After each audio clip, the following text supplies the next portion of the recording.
পুরীর পাশাপাশি এবার আপনাদের দেখায় আমদাবাদের ছবি। আমদাবাদের শ্রী জগন্নাথ মন্দিরে কেন্দ্রীয় স্বরাষ্ট্রমন্ত্রী অমিত শাহ তিনি ভগবানের দর্শনের পাশাপাশি ভোরের মঙ্গল আরতিও সারলেন।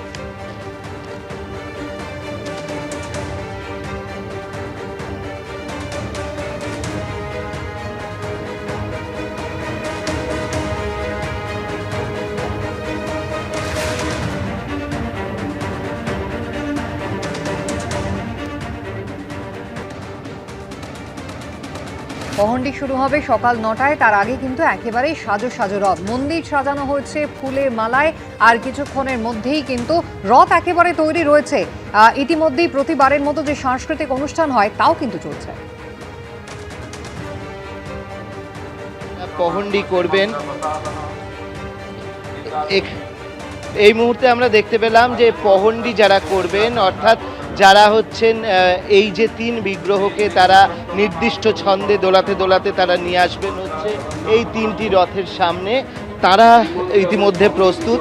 তোমাকে দেখাবো যে মন্দিরের ভেতরে নীতি অর্থাৎ বিভিন্ন ধরনের নীতি বলা হয় যে সমস্ত কার্যক্রম, যেমন ধরো রাজা আজকে যখন তিনি সোনার ঝাড়ু দিয়ে ঝাড় দেবেন সেটাকে বলা হয় রাজনীতি।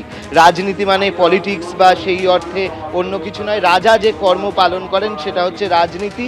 অন্যান্য নীতি পালন করা হচ্ছে মানে অন্যান্য যে মঙ্গলারতির পরবর্তী সময় যে আস্তে আস্তে কর্মসূচিগুলো হয় সেগুলো পালন করা হচ্ছে।